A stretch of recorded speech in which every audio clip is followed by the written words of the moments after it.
Anyone would have predicted Nobody that. predicted that. Soul Trap was not meant to be the close series of the day at all. So yeah, I mean, maybe that just means today's just topsy-turvy, and then maybe that means that something weird happens here as well. Who knows? What we do know is that we've got some players to introduce, and we start off down in the bottom left-hand side. From Argo, it is the red Zerg player, Elazer. And in the top right, his opponent, one of the best TvZ players in the world. It is Team Liquid's very own Clem. Man, he picked a really good matchup to be really, really good at based on the top players in this region, didn't he? Yeah, I think also kind of has to do with that. Yeah. I don't think sadly we can just pick what matchup we're best at. Oh, you got, yeah, okay. I guess not. I was trying to think of some fun way, but I was like, you know what? No, I'm just gonna sound like a tit, so I'll just let it slide. Yeah, it would be cool if you could just give points to specific matchups. You level up, you hit like 6.5 KMMR, you get like 2 more points up on a certain matchup. Yeah. Like in the past years, I would have just not leveled up ZVT at all and put everything in ZVZ, ZVP. But now, obviously, we also have Clem, so we can't really do that anymore. Yeah, no, it's ridiculous how dominant he can be in TvZ, right? Like, I don't think there's a Zerg player that he plays that I think it's like that he looks like bad against. You know, he always looks like he's got a good chance, and it always looks like he can bring like a really good fight to the table.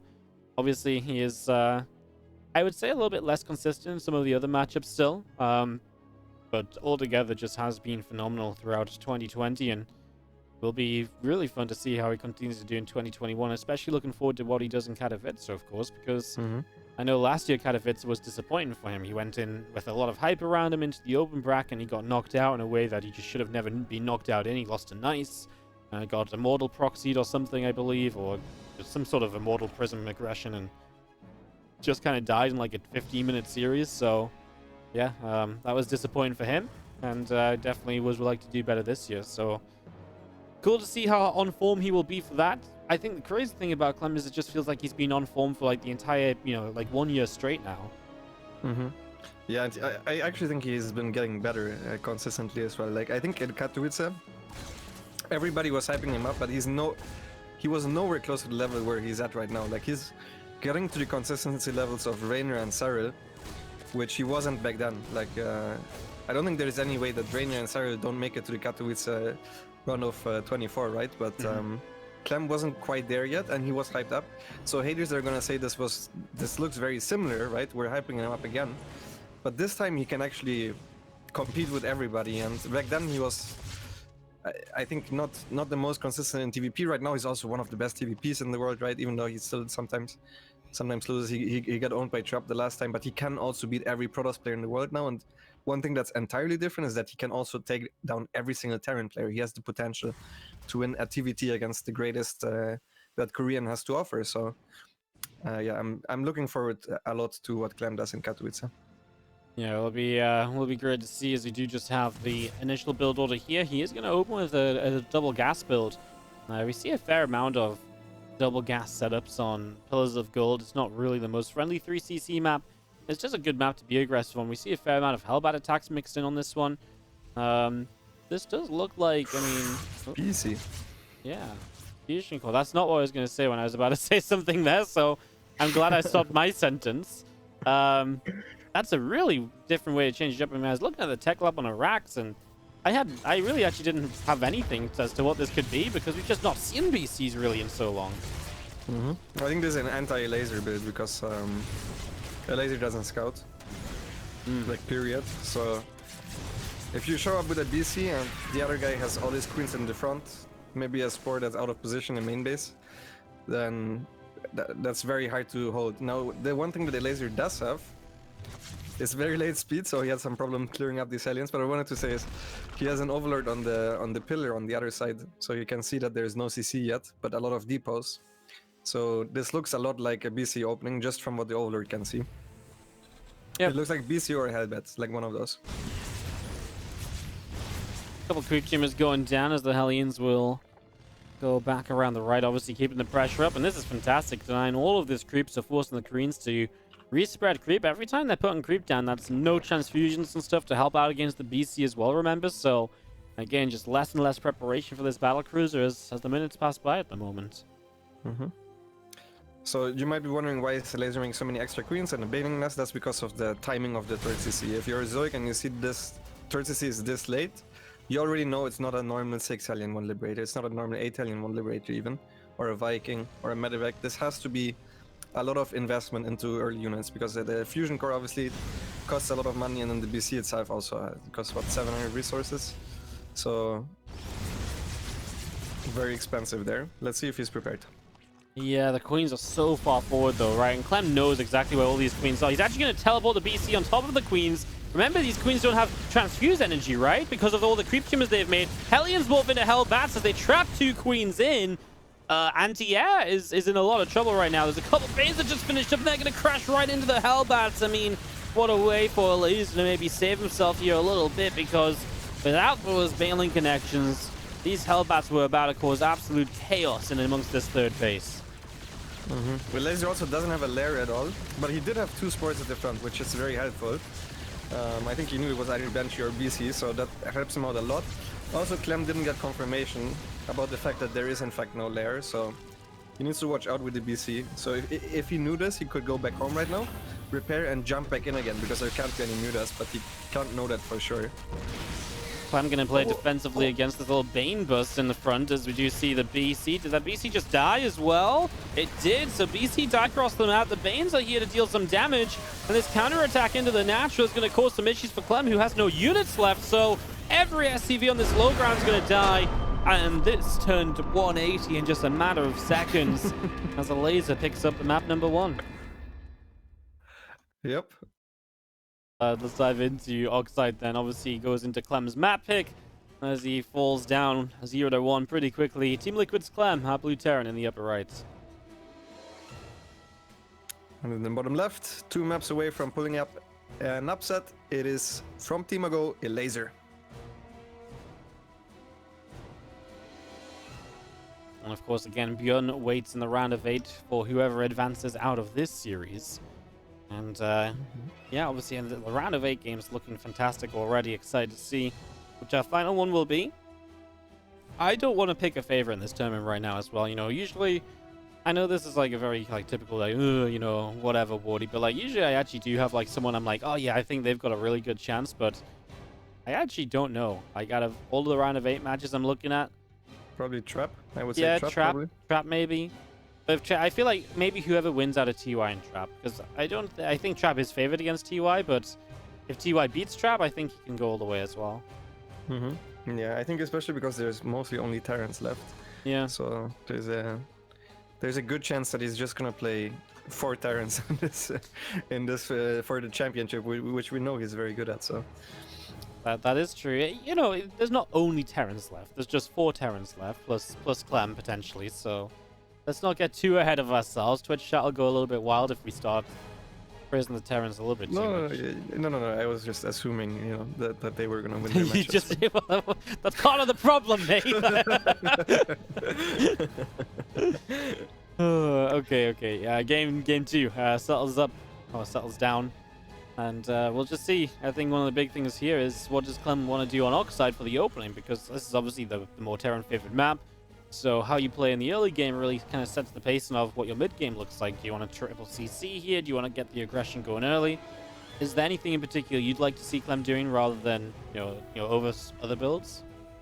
I think if I'm the favorite and I'm playing on like Oxide, for example, I would play 3cc Banshee, something like that. Something that's super safe, and no matter if you do damage or not, you're gonna go into an even game, which I think Clem will feel very confident in against the Elazer. But he's already going for the second gas, so not the case. Also, like a 6 Hellion to Banshee still works. It's the same theory behind it. Something safe that doesn't let you die, right? Just guarantees the mid game. If Elazer is one of these guys as well who will play like Roach styles, and especially on a map like Oxide, this is a map we've seen a lot of Roach plays on. You know, including from Elazer, but a lot of other Zerg plays as well. This has just been the build Roaches, bit of early aggression. Sometimes you just build for the 1-1 timing. But a lot of people have favored the Roaches on this map. So Banshees in general, I would 100% get behind. We'll see if Clem wants to agree with us as Starport begins. And The start, I see how this shapes up. Obviously, Rax is going to pull away. It is going to land next to the starboard, which suggests an add-on. Suggests a tech lab at least. See if that is the case. There's the tech lab. Obviously, doesn't guarantee a Banshee just yet, but gives it a pretty good chance to be. Absolutely. Elazer taking the forward third. He's the only Zerg that does this. It is good for the reasons that forward thirds are always good for, but on this map it is actually insanely far away, so Yeah. I'm not the biggest fan of it, to be honest, but I mean the map is pretty hard overall, so I'm not too opposed to it either, if he thinks that this will enable him to hold the forward base easier, which is usually a problem on this map. Yeah, I mean, it makes sense, right? It's like, he's like, well, if I'm going to lose early, I'm going to lose early even harder. But if I can hold it off, maybe it gives me the chance to win it out in the mid-game. So you kind of just putting yourself in that kind of position where maybe you give yourself a better chance later if you can survive. As these Hellions, though, they get in and they're going to find 3 drones and potential for 1 more. Very good first 2 Hellions and a Reaper for 4 drones. Full scout into the main. Good information. Elazer starts burrow on the main base. I know Elazer is a fan of early burrow for Banelings and stuff, but that doesn't quite feel like it's meant to be that early on in the game. No, that's a misclick for sure. And yeah, Clem is just straight up banking on the fact that the Elazer is delaying his Zergling speed every game. This looks to me like they've just played some custom games yesterday or 2 days ago, and Clem was picking up on this fact and I was using it against him. Which Elazer, if he has one opening that he does, he just does that always, no matter if it has small holes in it. And he is going for a Bailing Nest again, very, very late lair, no Evo chambers, so just a lot of queens early on. Very late extra gases, very late tech, very late everything, just trying to focus on getting as many minerals. And then he just restarted Burrow, by the way. Yeah, I mean... But I mean, like I said, I mean, I don't really think it's necessarily meant. Like, I don't know, man. Like, like if I had to pick one person to play early burrow, it would probably be Elazer, because like I know he loves playing burrowed Balins in this matchup, but it typically comes after lair tech, right? Like, it doesn't come in now. He cancels it again. He's just trying to. What's he trying to fake out? Just overlord speed building or what? No, it's a misclick. Just twice? There's no way Terrans even noticed the wiggling on the hatchery. But how do you misclick burrow twice? I have no idea. Honestly, it never happened to me. Yeah. But well, if you just click it, it's always gonna be in the main base. But I don't know how you can misclick, but you can't afford it, especially with the build order that he chose. He takes gases so late that his lair is insanely late, as you can see, and his upgrades are super late as well. Like, everything is just super late in order for this to be a safe opener, pretty much. Like, what Elazer is doing is very safe, but it's also relatively committed, though he is defending the Banshees quite well, and this is obviously not a 3cc opener, so even though he's playing very safe, I think it's a nice setup for Elazer to go into like an even mid-game, and I think you're getting your wish now that we're getting a proper game, because I told him, obviously. Yeah, I mean, well, I had absolutely no belief that it was going to be any different. I had full faith. I mean, if Lambo told the guys to play a proper game, you know, the serious hats are on. We're going. Yep. As Clem is actually also going straight to mines, so no tank push shenanigans. Also has his armory on time, so he's gonna stay very far ahead in upgrades, whereas Elazer has the edge in economy. Accidentally used the bailing on the rock there. That's probably not what he wanted to do. Yeah, I don't think you need to burst those rocks down any quicker than the links look at them, so probably not ideal, as you do just have the little Hellion Marine push to the left side. Remember, Hellions can morph into Hellbats soon. The armory's about to be done for the 2-2 to start, so we'll give you a little bit more of a tanky setup in the front lines of this attack as Hellbats morph in. Now the Widow Mine off to the side is actually re-targeted a bunch of times and gets a huge connection on Zerglings, and the Banes do not have speed, so they are going to struggle to get in range here. The target fire is good so far. The Queens are putting some good damage on the left-hand side, clearing out their Hellbats. Clem backs away, but the efficiency of this trade is already astounding. 880 minerals or resources in favor of Clem after the first couple skirmishes. Yeah, and this is really only because he was retargeting. That was sick. He delayed the entire right flank, and Elazer kept respreading. And if he doesn't do that, he just surrounds the Marines and forces a lift up way sooner, so well done by Clem. But Elazer is obviously playing super safe, as a million queens, so he's in no danger of dying, but he is in danger of losing this 5th base that he took. because he's out of position. Yep, hat-trick goes down, drone gets picked off. And we do see the Ling Bane is continuing to build out in the center as obviously not getting your 5th base right away. A little bit problematic, losing the creep spread on this right side as well allows Clem to kind of stick around here. Another Widow Mine this time doesn't retarget too much, and the Lings will get to clean it up without too many losses, but I like that these Widow Mines just set up quite far back, and you know, we see a lot of the time the Terrans, as they siege up their Widow Mines, there's multiple Queens down the left side. You see a lot of the time these Widow Mines, they burrow kind of during a fight and they don't get a chance to fire, but right now these Widow Mines are preset and Clem can kind of bait back into them and guarantee they're going to get at least one shot off. Ooh, that goes down the left. Clem entirely forgot his upgrades, by the way, already for over a minute, so he lost that upgrade advantage, but Elazer also didn't feel like he had the gas to restart 2-2.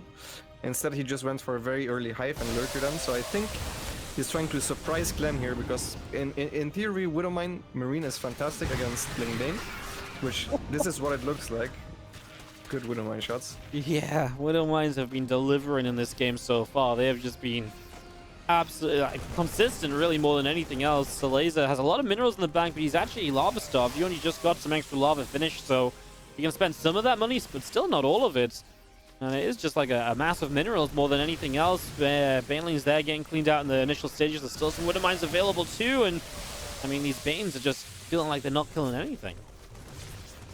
But I mean, there's no Widowmines left there, right? There's only the 2 to the right, but they're not in position. Well, unless Elazer runs through. runs through them, but doesn't quite work out. A couple Burrowed Banes on that right side as well, so trying to camp the corners out with Burrowed Banes, and that's something to keep in mind here. It's the sort of thing that can just take 10-20 supply of a Terran down instantly and completely swing the momentum. Right now, it feels as though Clem's the one that's always able to apply pressure, but if you lose 10-20 Marines out of a couple of Burrowed Banes, suddenly Elazer can jump on that army. It pushes Clem back, and it really changes the pacing of this game. Yeah, I think one thing that happened here, which is very important for Clem, is that he saw that there are Hydras, and now he knows there's going to be Lurkers. You don't just go Ling Bane into Hydra, you go Ling Bane into Lurkers. So there's not going to be this surprise timing where you have 10 Lurkers, and you just run across the map because there are 0 tanks. Because right now Clem is actually already starting tank production. Yeah, I think also made a couple Liberators, or at least one. Yep, oh my He even god. still has some benches. Overall, 14 drones here with a Widowmine drop on the left. But yeah, it's 13 to the Widowmines and then 5 to the Liberator and the Natural as well, which just shows up and does a fantastic job of clearing out drones. He is not moving away from the Spore just yet, and that's very unlike Clem, but he's also making a big push to the right. He does walk into those Burrowed Bane lanes, so takes some damage, and with the Lurkers up there, probably can't advance further forward. Do you feel if the Lurkers out, Elazer gets to that stage of the game where he can just draw it out a little bit? It forces Clem into a much later stage. And definitely, it slows the game down in a way that was much needed right now. Absolutely, but I think you need to do something very soon, because on Oxide you can never out-expand the Terran, and you're not going to trade well with Lurkers over time. So I think once Elazer stabilizes, once all his upgrades are online, once he has a couple of Vipers, it's time for him to start some counter-initiative. And I think he needs to start countering soon, because right now he's getting contained, his creep spread isn't getting out on the map, and Clem is just taking decent trades all over, so he needs to start switching up and getting a little bit more offensive himself. Yeah, only having 6 bases available to each player obviously is problematic, as right now Banshees are forcing transfusions onto Lurkers, so Clem again just finding value with all of his units. These Lurkers trying to move forward right there. They kind of did a bit back and forth, and they will get in range to clean out this siege tank. Good transfusions to keep them alive, but I mean, those transfusions aren't going to be around forever. Clem moves back into the choke, and he loses quite a bit of bio, as Elazer will not allow a 5th base of Clem to land just yet. So, okay, I mean, pushes Clem back. Maybe now gets the chance to get on the map and set up some of those counterattacks you were talking about. Yeah, that was a first very good trade there, and at the right side for Elazer. So now he feels free to start +3, and all of a sudden he's ahead in upgrades, because Clem again forgot to start his. He is starting it now, but that's very late already for +3. Yep. So now Clem is the one that needs to start slowing down a little bit and start fortifying his positions. He needs to start splitting up his army, because at any moment in time, you can see the bio army running to the right, right? There was nothing defending that. So now that he lost some of his map control, the game becomes a lot more even. Like right now, Elazer is in a fine position for the first time in this game, where it's actually like even completely. These Lings get pushed away with the bio on the right-hand side. We're going to be seeing a bit more bio getting into the center. Some changes getting cleaned out. Tanks and a Banshee to kind of help, but I mean, the tank's obviously just on siege and not in the greatest spots. Now the Lurker's going to get control of the top left and will start to control this central area. And Clem, you have to lift up and reposition, but now you're repositioned with Lurkers cutting you away from one of your bases. And this is obviously where Elazer wants to be. Put some damage out. Clem losing quite a few units at the moment. Absolutely, and Clem is actually out of gas. He just didn't have the tank count necessary. He has 2 tanks sieged in the middle of nowhere. And well, ghosts are pretty decent against lurkers. Yeah, they are, aren't they? Yeah, they do all right, just sniping down each and every one of them. But even then, you know, some of these ghosts have been falling as well, and it's not being a free trade for Clem. He needs to retarget those lurkers. He needs to retarget them for the top. Okay, he does. That's very important. And actually, big retargets as well. He pushes the ghosts back right away. And now some lings are going to show up from either side. Some extra hydras too. There's actually a lot of lings coming in and surrounding those ghosts. The tanks go down as well. And Elazer is going to maintain a small lurker count here, but good enough to maybe still get rid of this top left base. I mean, he doesn't have a ton of units to kill it off quickly, but at least there's no more SCV repair, so it should die. 13, 15 workers going down. Clem will snipe his way forward, but the damage is done. The base is lost, and Clem now has to focus on the right side expansion. Absolutely, and this all happened right after Clem started making extra CCs, adding the extra infrastructure, so he doesn't have the mineral bank simply to keep making bio units. He doesn't have the mineral income. He's getting outmined by Elazer right now, who is still happily mining off his 88 drones. And all of these trades were completely even, which means it favors the player that's just mining more. And Elazer is doing exactly what I said. You need to be aggressive, and the moment he stabilized, he realized it, and he started going on the counter initiative, and I think he's playing this beautifully. Yep, and these lurkers on the right side, so annoying. You gotta get scans over here, you gotta get units over there, and it's just a few lurkers that are doing a lot right now. Is maybe could have done a bit of retargeting here to get some extra damage out on these ghosts in the bio, but even still, 8 SCVs going down, and Clem's economy just being held at a very low point. You know, his mineral count is so low. Now, he does have a lot of orbitals, so if he can secure one of these bases, he can mule it up, and his mineral income is kind of fixed, but you know, Elazer's already maxed out with a bank to spend, and that's the problem. Now this planetary top side is basically undefended.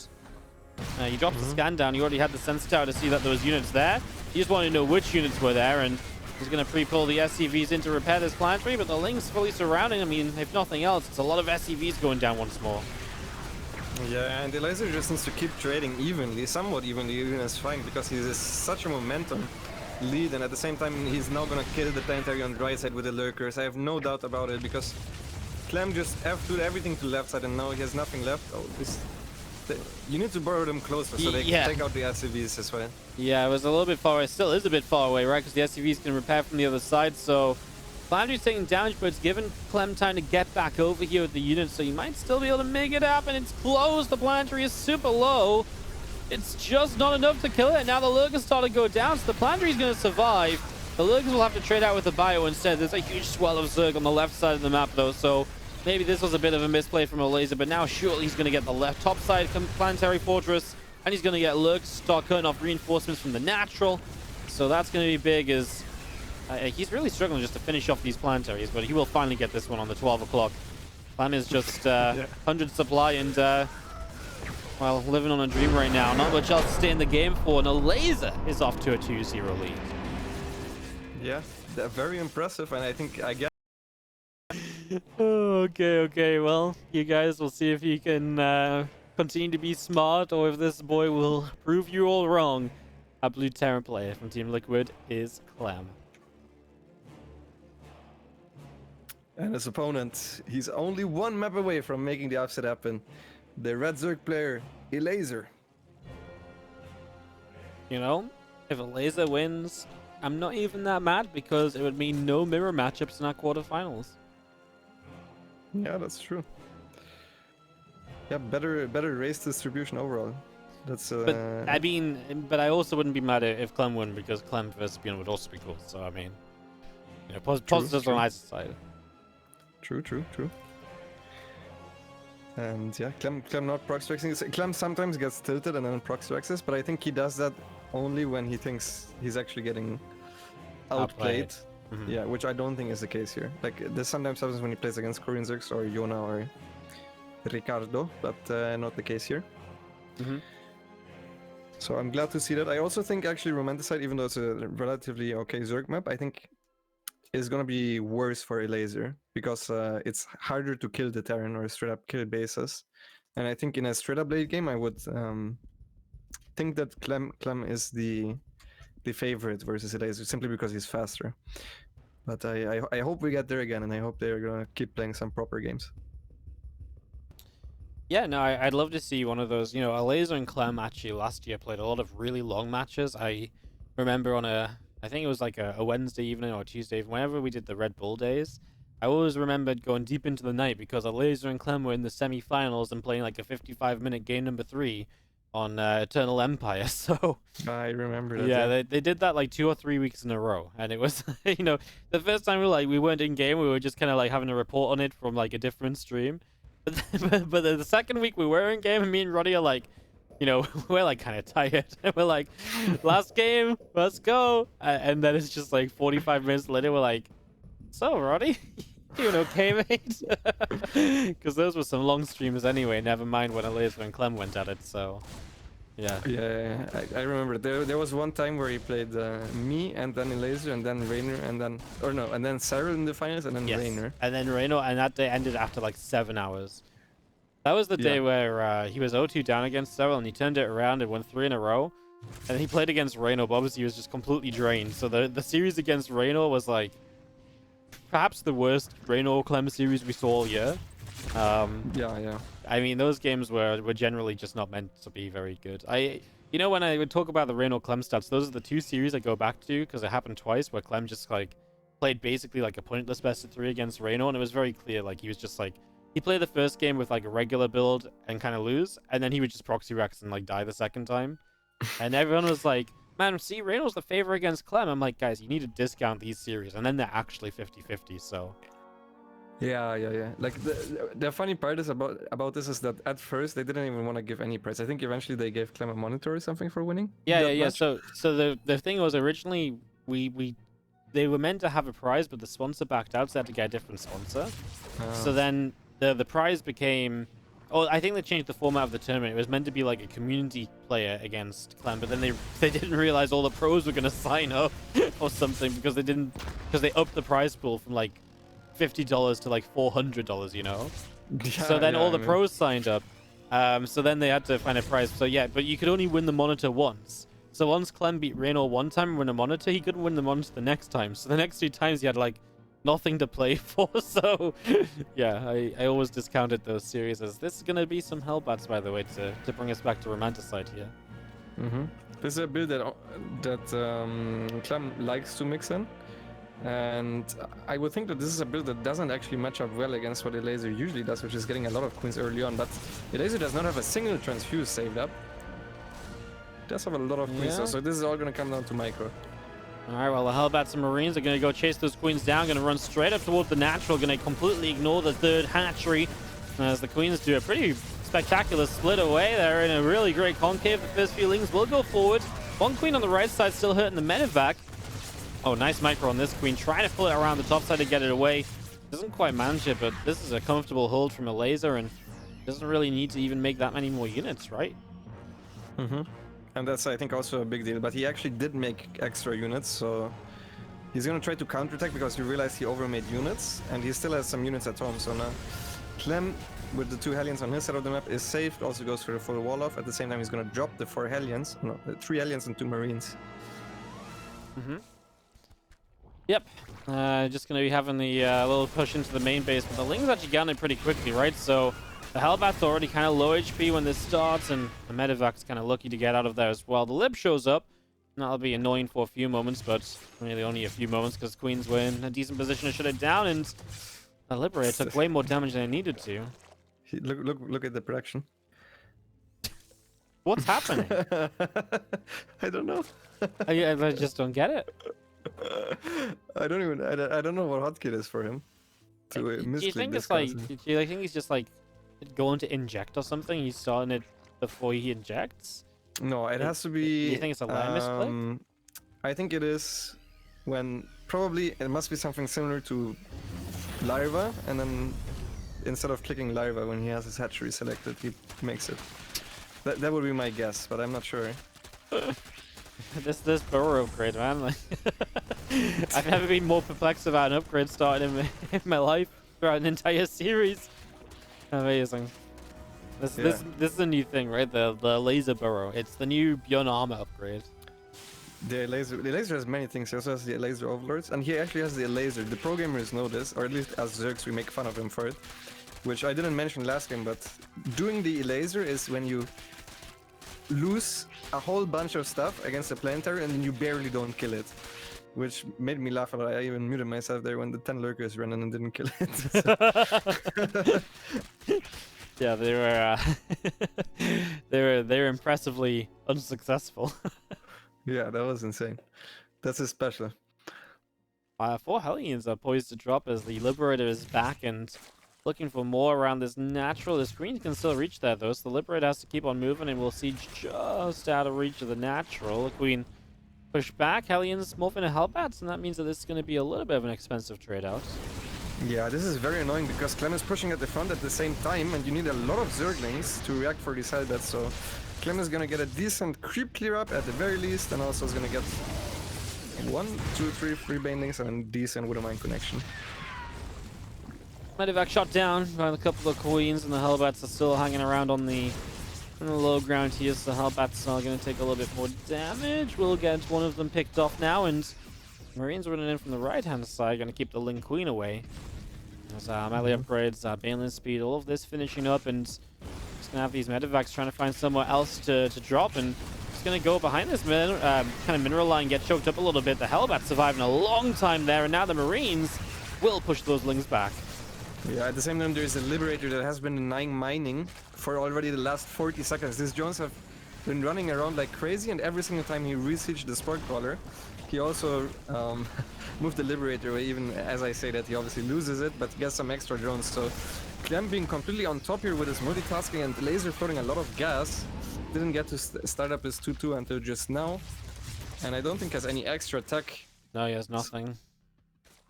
So he's just stuck on that gas until he finds a tech structure, which might be a little while from now. These Queens are moving to intercept the Medevacs, though, and that's a good play. He's actually going to get one of them, and the other one's very low. Ooh, just alive, but it's only 4 low HP Marines, so that might not matter too much. And maybe gives Elazer a chance to defend here a little bit, as 3 Widowmines clumped up together will go down. There are a few Banelings here to help out, and a bit of creep spread to give you that move forward as well, as a Widowmine goes off, doesn't quite land, and Clem will back away to the center. But this is why Clem is so good. He's so fast, he always makes the best of his units, and he's always attacking in 2 places at once. I think the Queens is the one thing that went well for Elazer, like intercepting in the middle of nowhere, which Clem just didn't expect, so he didn't look there. But everything else kind of was went very, very well for Clem, who's now ahead in supply after, honestly, a pretty horrendous Hellbat attack. So the fact that he's just now again in the driver's seat of this match and is trading well on all sides is very, very impressive. Lots of Marines on the top side. The Queens use all the transfusions they can to keep the first Queen alive, but now the Queen's in some trouble, and multiple fall before the Banes show up, and Clem can still just lift up and get out, but he doesn't find a way to, so he loses all the Marines in the end. And his 4th base forced to lift, and the attack on the left side also shut down. Elazer wins a fight there. Yeah, there was 3 fights at once, and Clem wasn't looking in the right positions because of it, and that means that Clem is right now for the first time bringing all his army together, which is not great. He's not gonna be able to do much with the straight up push, I feel like, against this amount of Ling Bane. But let's see if he can prove me wrong. I feel like he's very low on Widowmines as well in this main army. Yeah, just one Widowmine trying to burrow up. It is gonna go down. So there's only, like you say, there's only really a couple extra, right? So not a lot of fear in terms of splash damage. This one Widowmine on the bottom side is going to see the Baneling run by coming in. And Elazer almost felt as though he knew he had been seen. He pulled back for seconds. He'll break down these depots, and now he splits the Banes up very impressively so. And minimizes the damage taken. He does burrow the Banes, and that's the sort of thing which you expect has been seen, but then you don't necessarily look right there at the time of burrowing, right? So it's not a bad idea to try it out. Oh, he mistimed Wow. that. He should have waited longer. I'm a little bit sad. I feel like if there's 2 Banelings that just randomly show up, there's no way that Terran looks at that. But yeah, showing his hand a little bit too early, but it's good because that takes pressure off him. You know, as a Terran, this forces you to look back, which means you're not gonna run in with the Medevacs on the other side at the same time because you're afraid to miss the load up, as we can see here, which Clem is obviously very good at. So yeah, decent move by Elazer, even though maybe not the most cost effective. Yep, two medevac's gonna go dropping into the main. Ling Bane gonna continue forward. Widow Mine getting blown up, and another couple Lings gonna get blown up by a mine in the center too. As Clem just gonna continue running on through here. The Ling Bane continues forward. That's a massive Widow Mine shot though. And Elazer now trying to split his Lings to soak the next couple, and he does manage to do that, and he gets the clean up on all of them, so that's a big benefit.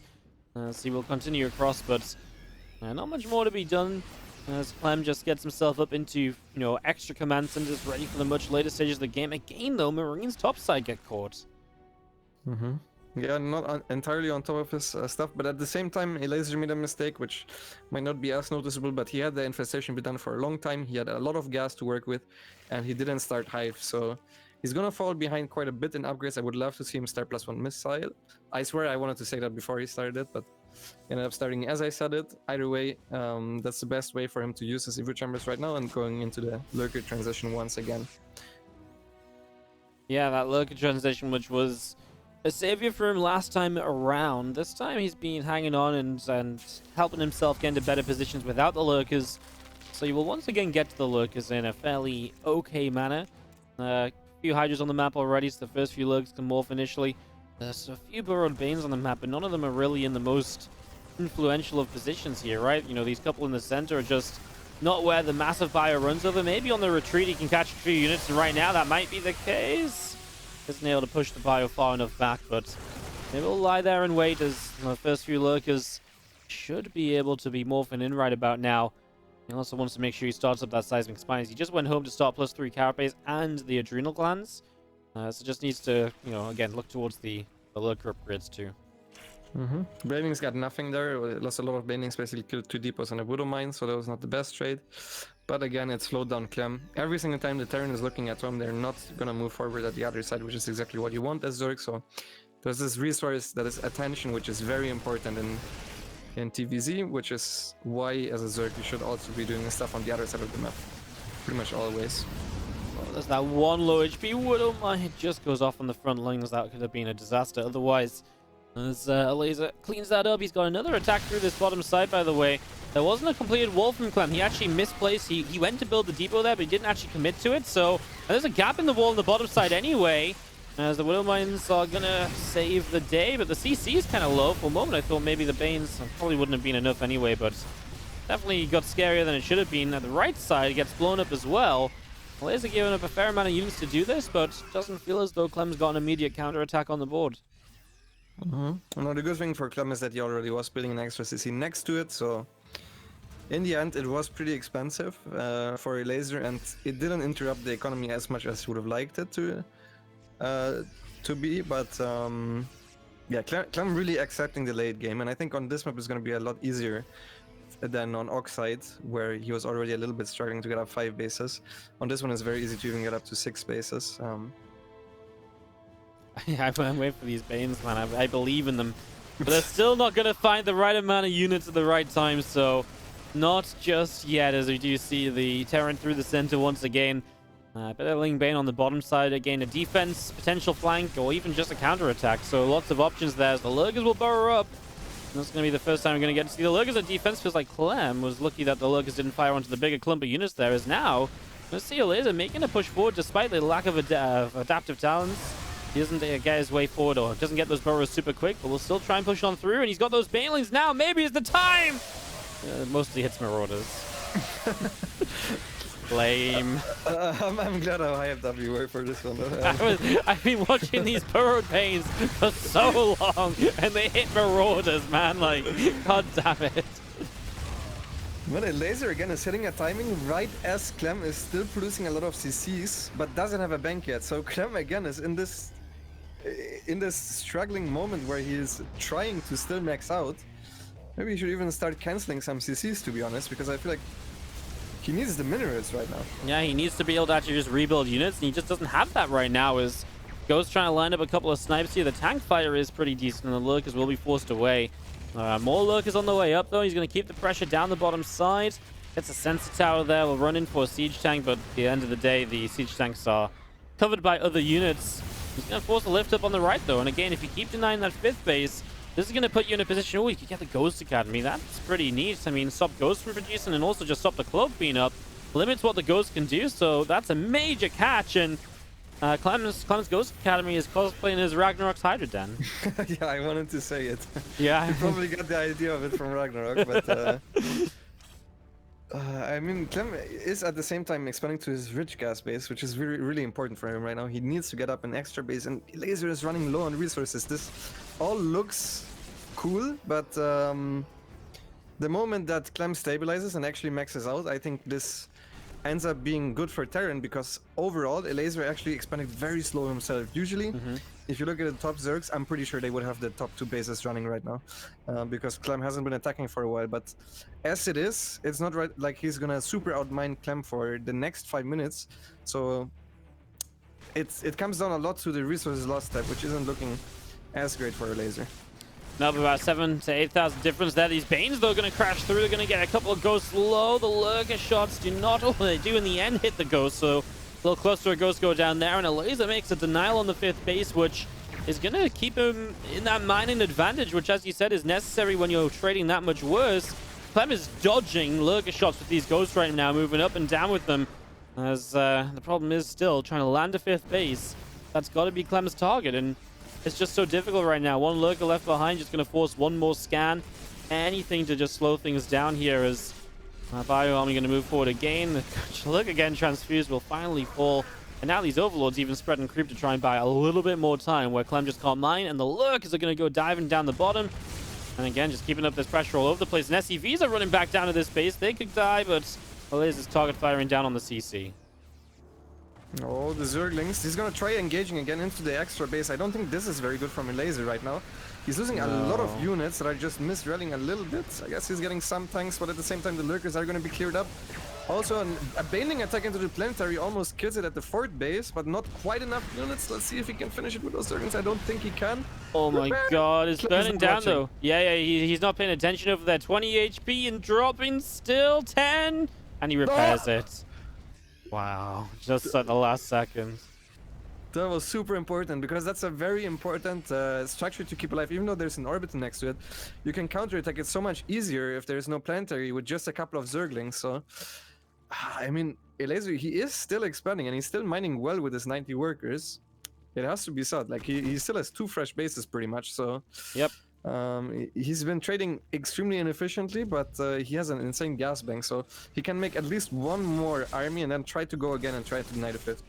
Yep, and again, I mean, the one thing for Clem is obviously his economy got slowed down a lot here, right? Losing a lot of SCVs too, so it is possible that Elazer can maybe deny this 5th base one more time. I mean, maybe not the 5th base because there's so many tanks, but maybe he can deny the right side a bit more, control this side of the map. I just look at this this left side base with all the tanks on it. I'm not really a believer in breaking that down, but I guess we'll see. The Lurkers for now kind of agree, and they're going to move to the right side as well. I mean, Clem's tank count has just been increasing, so really looking to kind of stabilize defensively. But the problem is that's what the tanks do. They're really good defensively. They're not as good if you want to start pushing across the map and trying to get aggressive. Yeah, the thing is, I don't think he needs to do that. I think he just needs to try and get the bases up on his side of the map. And if he mines... If he ends up mining the same amount of resources as Elazer, he's just going to win the game, right? So that he can play very slow at this moment in time. I think it's important if you play against Lurkers to not just camp right away and try to keep up with the Zerg in expansion speed and also keeping their map control a little bit. But once the Zerg throws like 5-6 armies at you and you already mined out most of it, then you can just keep staying defensive and wait, because the Zerg for sure is going to attack into you. Like, there's no way the Zerg can just do nothing at this moment in time. And he's actually going to try to break the 5th base. I mean, that's a Viper somewhere to Blinding Cloud. That would be great. Yeah, he's got 4 of them, but they're all at home. They've killed off hatchery. Nice. Yeah, it's a hatchery that only has about 2 gas left on it, so just a lava farm more than anything else. Again, he's attacking the planetary when he could be hitting the mineral line at the very least. This one Lurker on the right side could have had so many SCV kills. Oh, the links.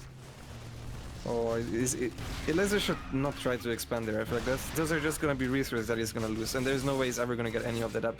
Clem finally trying to do something aggressive because he sees most of the armies at the bottom, but I think this is something that Elazer should jump on no matter what. This is finally a position where Clem is not fortified with an extra planetary, and even the The ghosts are ghosts? completely Oh my exposed. god. Well, he's going to go for it again. I mean, he kind of missed the opportunity the first time. Now he is going to get the Lings to wrap around. The Lurker's going to burrow up on top of this. The splash damage is going to be huge.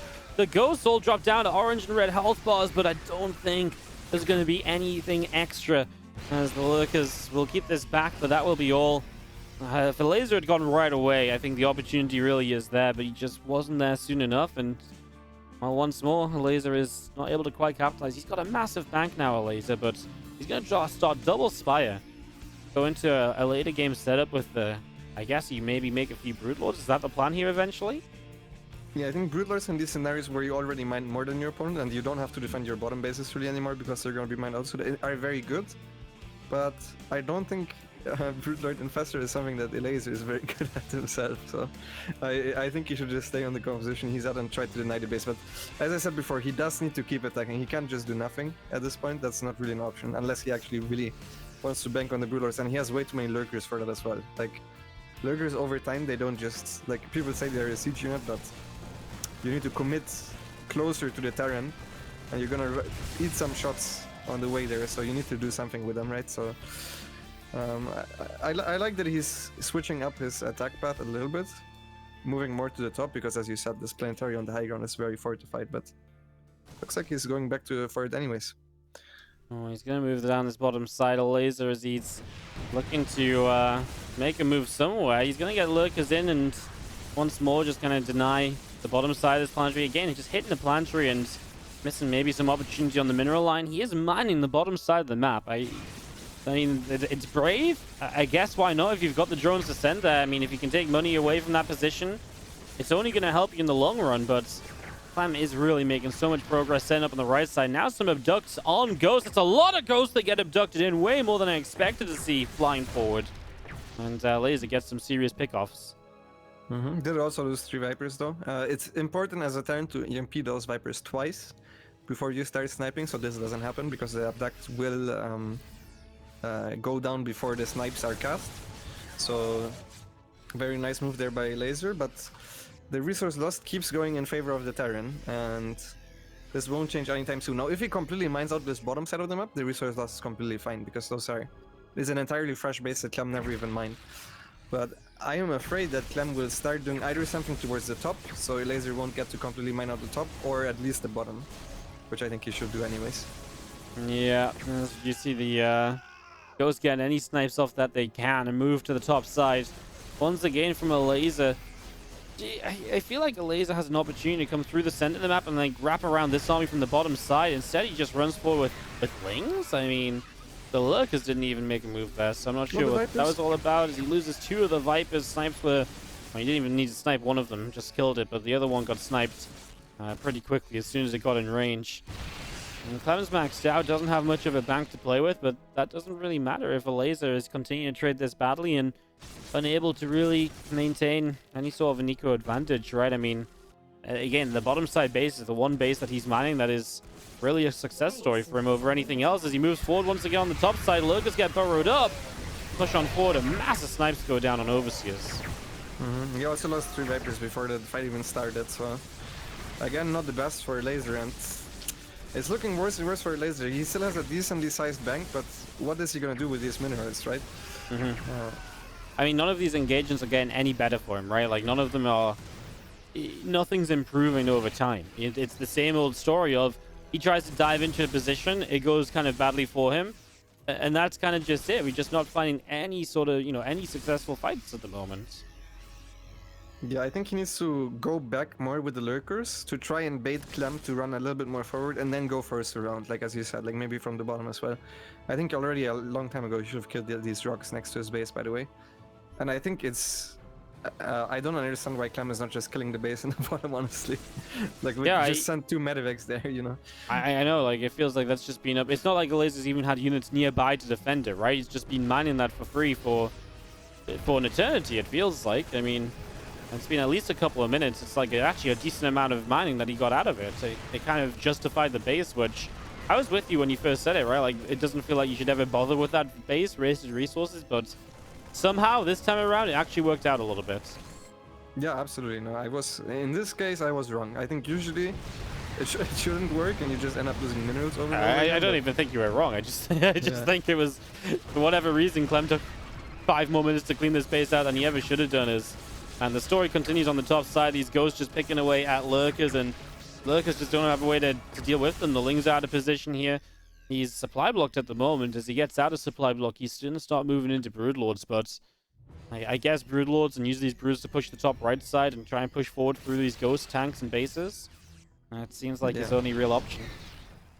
Like, there might be some Terran players that are surprised. Why can Clem's Ghost kill these lurkers and my Ghost can't, right? Because lurkers have the same range as snipe and theoretically can cancel it. But if you just always snipe the ghosts that are the lurkers that are the most forward, and then you do it from out of range, the ghosts will themselves fan out, which means only a couple of your snipes will get cancelled. And you will, as long as you shift click back, you will never lose a single ghost, and you're always gonna get the snipes off. So this is what we've been seeing the entire game so far already. So just a little bit of the explanation how the ranges work there, because there are Terran players that believe ghosts are not good against lurkers. Most of them in Twitch chat, so just wanted to call that out there. And now Elazer is finally advancing his actual army, so he's now getting a competitive army. If he micros this correctly, there is a way finally for him to take good trades with the Broodlord Infestor.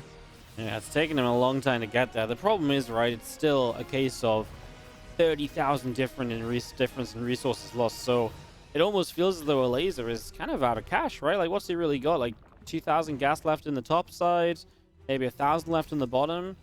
Like, he really doesn't have a lot of gas remaining to keep on going, whereas Clem has bases upon bases. He just got that bottom side up that Elazer had previously been mining, so you have to do very well here with this army as Elazer.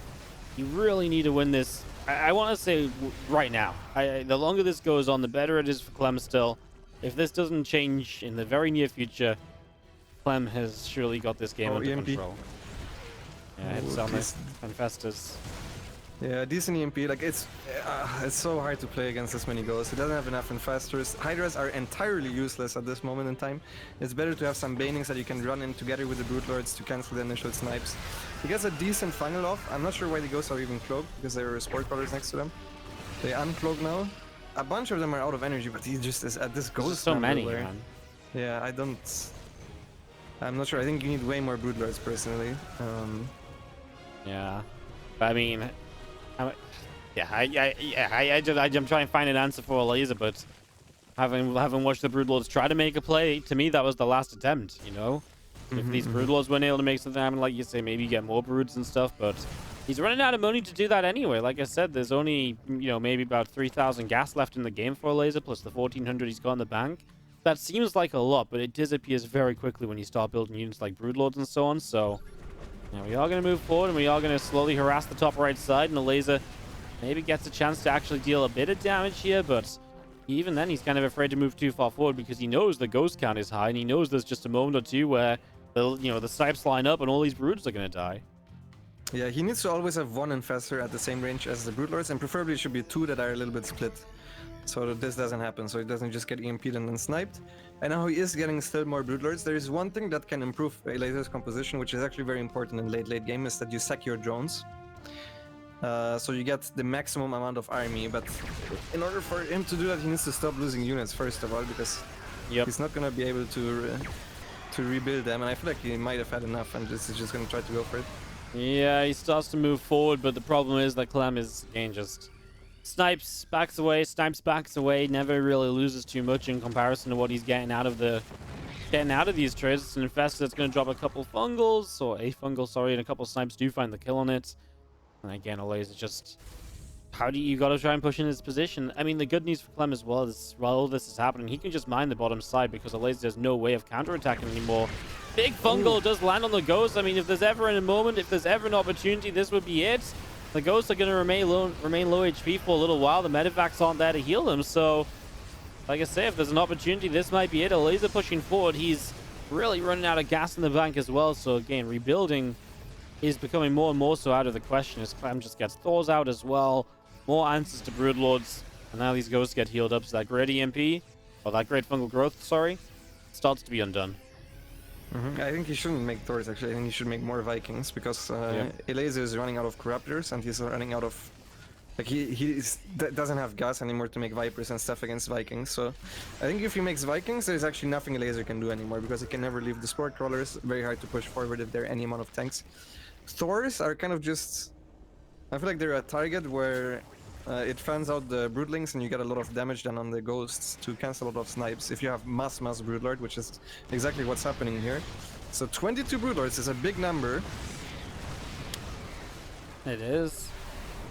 We have the few Vikings getting some free shots off right now, and Queens will transfuse wherever possible. Remember that if Elazer wins a fight, he needs to win it decisively enough to keep moving forward because Clem has the money to rebuild here. You're going to see the snipes going off, the first 3 or 4 broods already disappearing. The mass of broodlings will advance on forward. The MPs go down though, and that's the end of the fungal growth. So that was the last fungal that just went down, but it was a good one to cancel some of the snipes. And this is just going to be it as the broodlords get in on top of the tanks. The broodlings landing in there.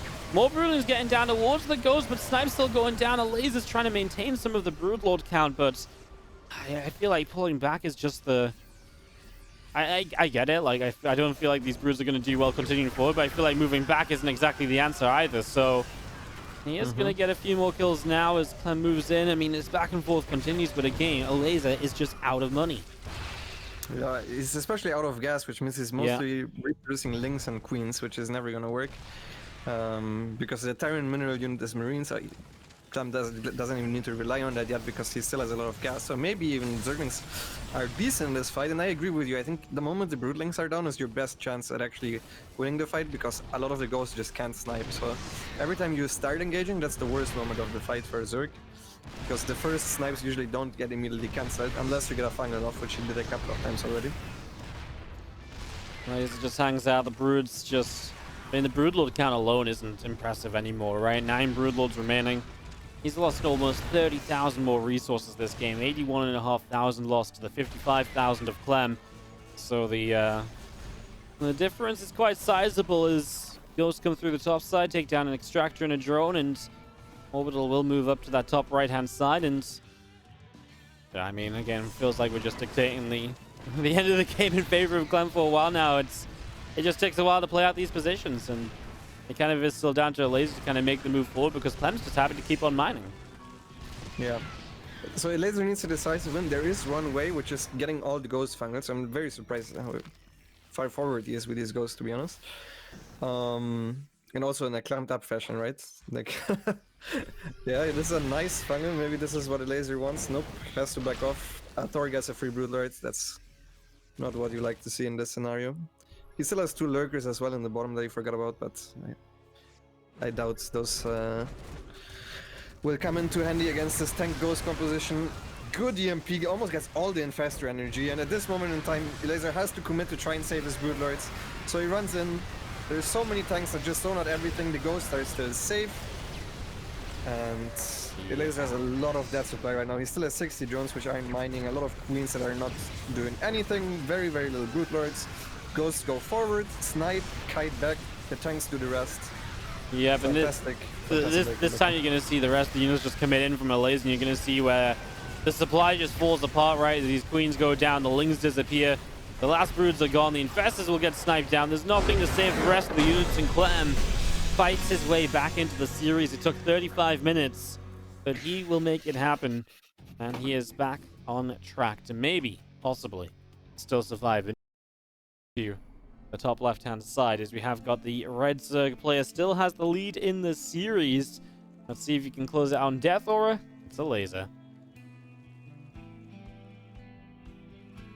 And his opponent, the young Frenchman, he managed to deflect the first match point. Let's see if he can do it again here on Death Aura. It is Clem.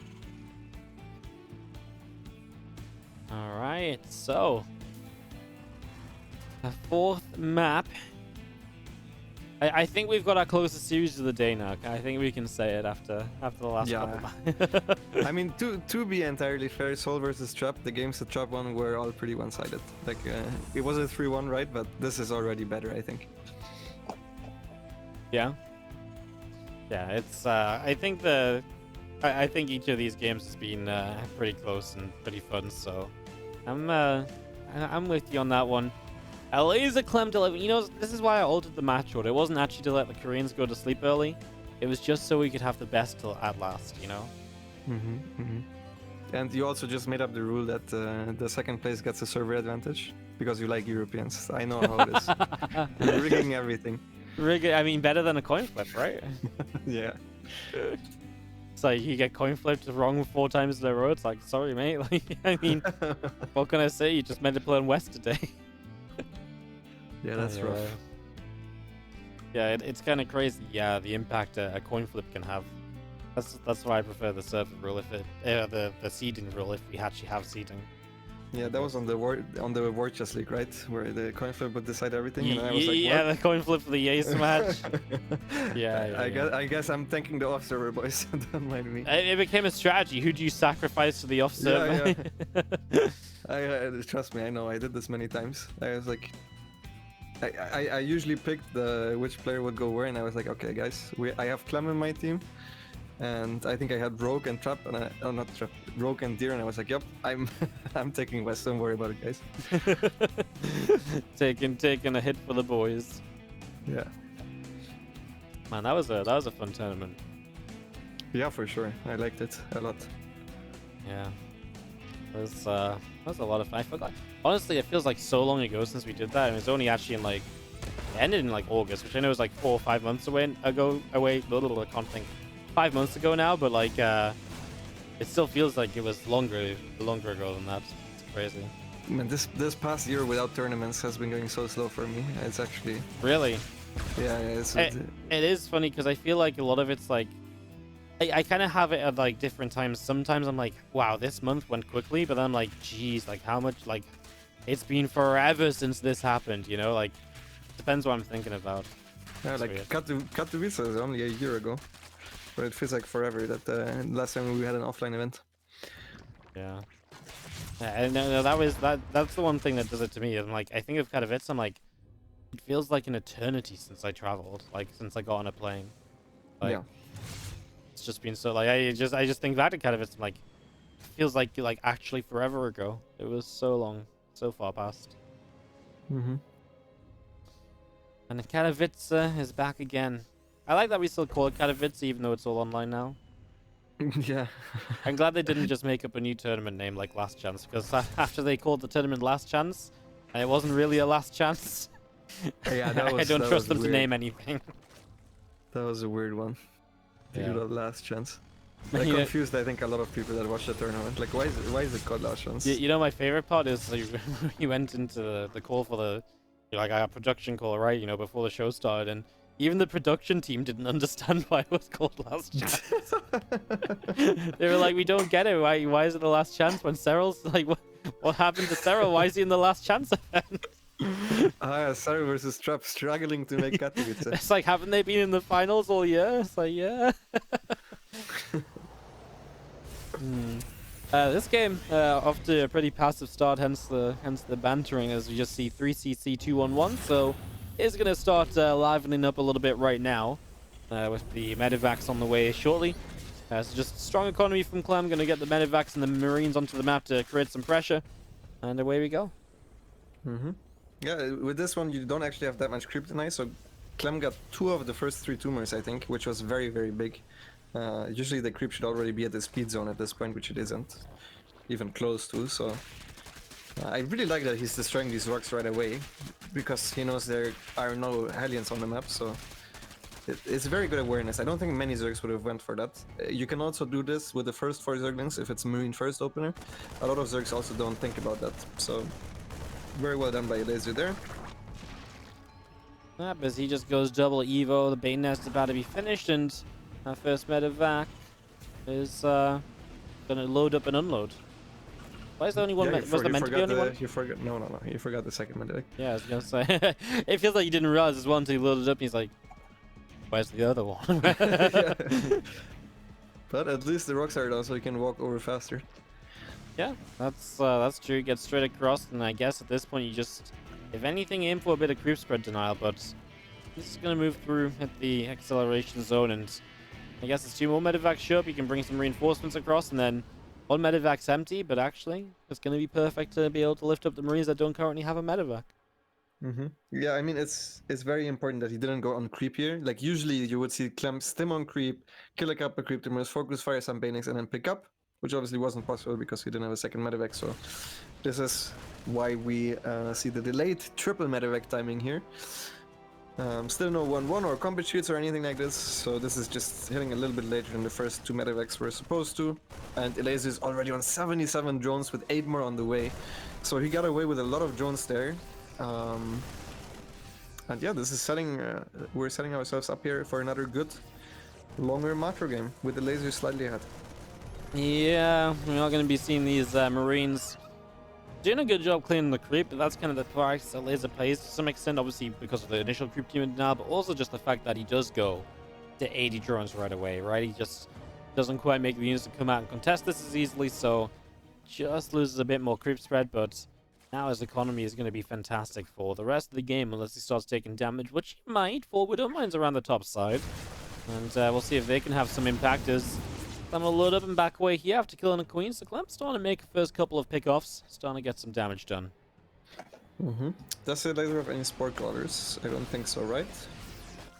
Oh, he actually just morphed an Overseer there and moved some Zerglings into position. So I'm not sure if this is Star Sense or something, because he has literally no Overlord spread. Yeah, he had no way of knowing this was coming, but he's perfectly set up to defend it. Wow. Clem is like, what the hell? Yeah, he was sitting like, he backs away, he's like, wait a sec, he's like, well, I guess I just fly through, but like, why are you there? Like, I fly through an Overlord I never saw? No, he just moved everything in position, so good preemptive players. Now the Overseer tanks the first Widow Mine, the next one actually gets a few Banes, are still finding value, and in the main base, drones aren't splitting super well, so it's going to be 6 kills, and now you move into the top side base. So you move in here with these Marines, and that's just a hatch kill. So all of a sudden, Clem just moves a couple different ways and seems to find value with every move he makes. Oh, no. Well, okay, Well, you ready for game 5, mate? Like, this was a fun one, wasn't it? I told him to slow down, as I said before. Just a little bit, and here we are. Yeah, I mean, you know, 1 minute ago, this game was just perfectly fine. Nothing had happened. Yeah, I like this for Elazer, I'm not gonna lie. I like this for Elazer, but if you're just out of position a little bit, then Clem is here to punish you. Clem is here to punish you. I mean, that felt more. Yeah, all the momentum. I mean, he couldn't have won that 5th game more quickly once things fell into place. The bottom right blue Terran player is going to be Team Liquid's Clem. Oh, sorry, I messed up and I had you muted, dude. I'm sorry. So, my bad, guys. Lambo said some clever stuff about Clem having momentum and, you know... Yeah, don't worry about it. It's just okay. You know, it's all good. You know, the other day is... I know I'm interrupting the intro, but the other day I had Horst muted for the entire first 5 minutes of the stream, and nobody told me. So I was having, like, a conversation with myself, like, literally, like, just, like, reply, like, proper conversation as well. So, like, replying back, oh, this and that, and, oh, no, I haven't heard about that. And, like, everything... For 5 minutes, 400 people in the stream. Nobody said a word. I was just like, and then we go into the players. I'm like, oh my god, Horston's muted, and then nobody said anything. Like, what, guys? Hello? Yeah, shout out to the 400 people because that sure sounded very funny. But yeah, top left the Elazer, by the way. Exactly, exactly. 5th map. Yeah, I'm gonna bring that up for years to come because, yeah. Just couldn't believe it. Astounded. All right, what do you think we see on Lightshade then? I think a standard game. I think Clem might go 2-on-1 again with 3cc and just standard Widow Mine game, whereas Elazer is gonna also play the same style. Because I think in TvZ most of the time it just comes down to execution. There is an off chance where Elazer goes for a 1-1 roach timing and mixes it up. Because Clem has been skipping tanks a couple of times, so one of the mix-ups to punish that would be to go for a +1-1 roach timing, which Elazer likes to do sometimes even after a Baneling Nest, where he goes for an early Queen Link defense and it looks exactly the same, and then he tries to hit a roach timing against no tanks. Alright, we'll keep our eyes out for that as Clem, his opening is going to be determined soon. Factory down, so question will be second gas or not, or whether he wants to 3cc it up again. He's obviously thrown a real mix of build orders into this series. I mean, I know it feels like a long time ago now, but back in that game number 1, we started the day off with like a BC Hellbat attack.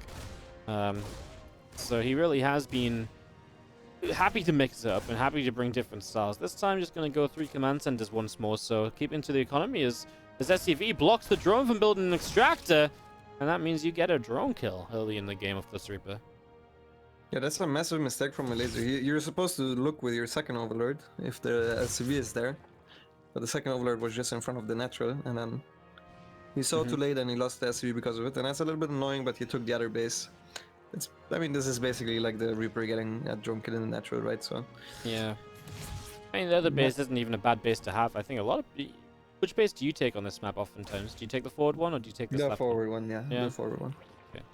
So it's maybe not quite... I'm sure there are Koreans that still take the other one, for sure. Well, that's probably why I'm thinking of it, right? Because watching the Korean games, they seem to just see which base you guys like to take in Europe, and they're like, no, we'll take the other one. We don't like your bases. Yeah. No, I think they just always take the linear ones, and they don't really take. They're like, this looks nice. And then I like lines. Yeah. I hate triangles, but I like lines. I mean, decided. Yeah, it makes sense. Like it's easier against Banshees, for example. And it's not a bad base to take by any means. It's just the other one is a little bit easier against Hellions. Either way, not terrible. Just nice start for Clem, who also went for the super save opener of 3cc Banshee. If you see 3cc, by the way, this does not mean automatically that it's a greedy build by Terran. That's also why you barely ever see Zergs all in, even though there are so many 3cc builds. So there's also a common misconception where the Terran needs to play super greedy in order to keep up with the Zerg, but it's not actually that greedy. Yeah, Reaper is going to get caught, and a couple of Hellion shots just going to fry some Lings up. So a couple extra Hellions showing up. And again, I don't mind the Banshees at all. You kind of mentioned Hellion Banshee way back on, was it Oxide?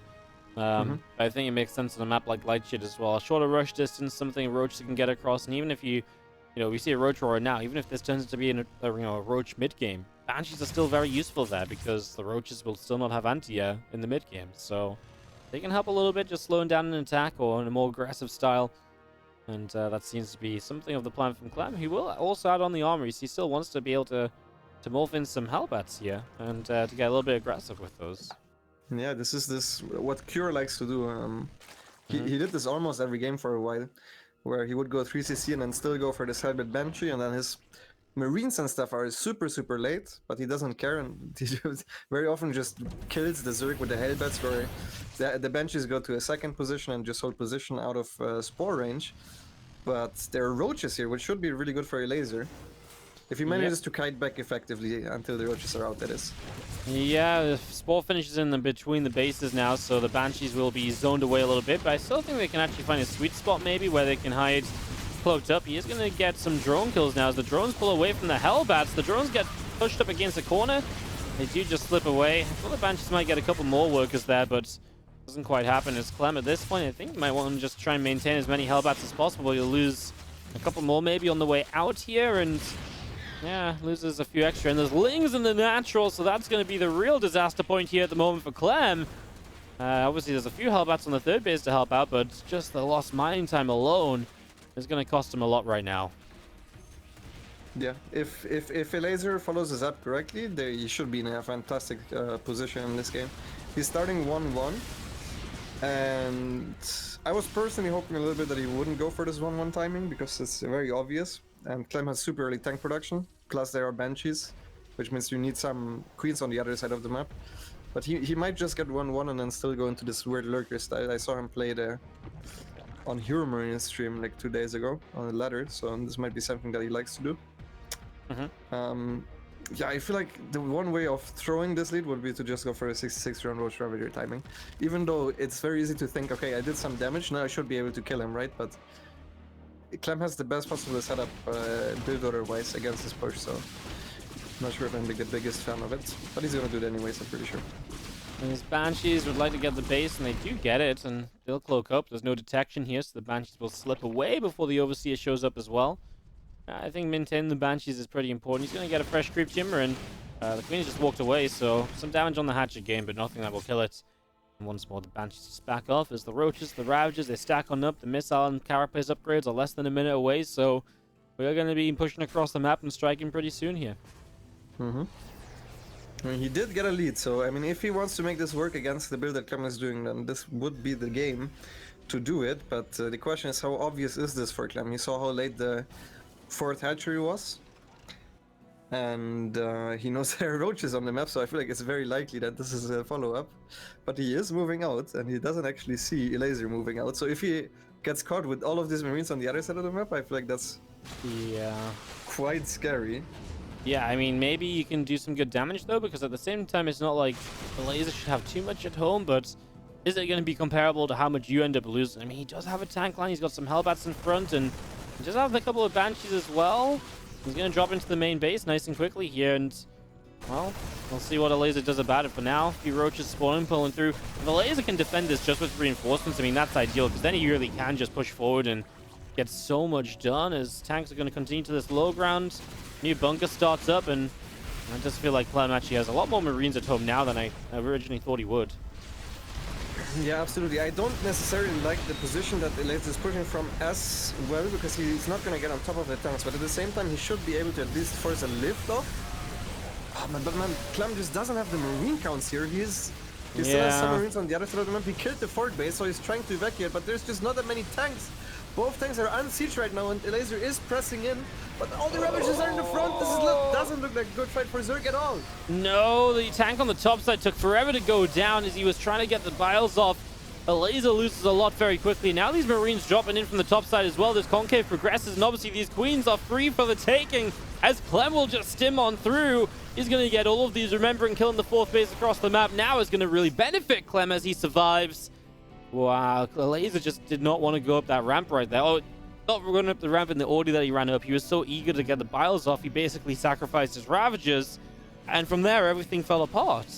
Yeah, this is why I wanted him to go from the top side, split his army in half, and then you're always going to be on top of the tanks right away. I actually think he would have been able to kill Clem here, because he just didn't have that many Marines, to be honest, but going up that ramp was such a mistake. Even just lifting the base, retaking your fort, taking up, it's a game from there, right? But he felt blood in the water, which is understandable because his army was way bigger. But at this point, Clem has his 2-2 upgrades almost done. He has a planetary at the fort base. He has the bigger army now as well. Against a player with only roaches, he's up in supply. And it all went downhill very fast. Yeah, I mean, could not have fallen apart more quickly, right? As these Marines stim through, they're going to find all of these Roaches on the bottom side. Roaches running into the 3rd are going to find a tank for, well, 6-7 Roaches once more. And the army supplies are doubled up for Clem over what Elazer has. Elazer below overall 100 supply. He starts a Hive and a Hydralisk Den, and I think that is some wishful thinking. And even if he gets that double factory coming up from Clem, yeah, Elazer doesn't even try to stay in the game. Clem is going to complete the turnaround, and he even had to turn around this 5th game because it definitely didn't look so sweet for him at all. But Elazer made some mistakes, overcommitted through, and gives Clem the chance to advance through to play Björn in the quarterfinals. Yeah.